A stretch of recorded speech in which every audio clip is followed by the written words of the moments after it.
खुशामदीद आप सबका हमारे चैनल सब्ज़ी गार्डन में। उम्मीद करती हूँ आप सब बहुत अच्छे होंगे और अगर लाइफ में कोई प्रॉब्लम है तो वो भी बहुत जल्दी सॉल्व हो जाएगी। आज मैं बताने वाली हूँ कि किस तरह से हम कंडों का यानी कि उपलों का इस्तेमाल करते हुए लिक्विड फर्टिलाइज़र बना सकते हैं, जो कि हमारे पौधों के लिए काफ़ी यूज़फुल होती है। आप चाहें तो इस तरह के कंडे ले सकते हैं और या तो आप इस तरह के कंडों के जो बारीक टुकड़े होते हैं उनका भी इस्तेमाल आप लिक्विड फर्टिलाइज़र बनाने में कर सकते हैं। लिक्विड फर्टिलाइज़र बनाने के लिए यहाँ पर मैंने कंडों के बारीक टुकड़ों का इस्तेमाल किया है और इसे जमा करके मैंने रखा है। मैं इसी से लिक्विड फर्टिलाइज़र बनाऊंगी, जो कि हमारे पौधे के लिए काफ़ी यूज़फुल होंगे।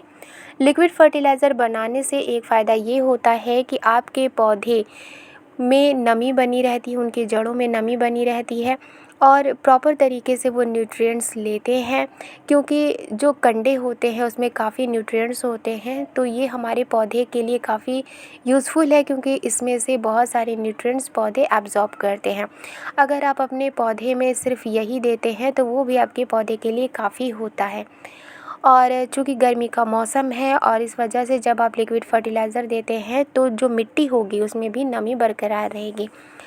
तो यहाँ पर मैंने इस तरह के कंडों का इस्तेमाल किया है, या फिर यहाँ पर कंडे के जो बारीक टुकड़े होते हैं उनका इस्तेमाल किया है। तो फ़िलहाल मैं इस कंडे के बारीक टुकड़ों का ही इस्तेमाल करूँगी। इसके लिए मैंने यहाँ पर लिया है 1 बकेट पानी को और इसी पानी में मैं कंडों के टुकड़ों को इसमें मिक्स करूँगी। अगर आप उपलों का इस्तेमाल कर रहे हैं तो आप उसे डायरेक्ट भी पानी में रख सकते हैं, और अगर आप कंडों के बारीक टुकड़ों का इस्तेमाल कर रहे हैं तो आपको प्रॉपर तरीके से इसे पानी में मिक्स करना है और पूरी तरीके से इसे मिलाना है।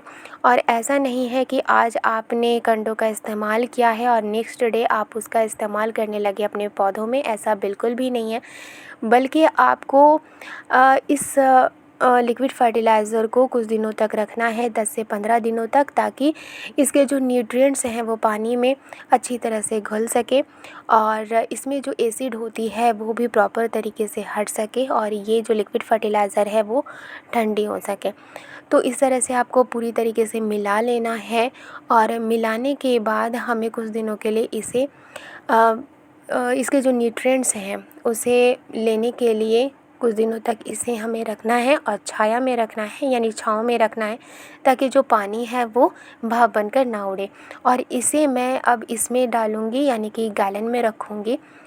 और इस तरह से जब आप लिक्विड फर्टिलाइज़र बनाते हैं तो दूसरे खाद देने की भी कोई ज़रूरत नहीं होती है, यही काफ़ी हो जाता है आपके पौधों के लिए।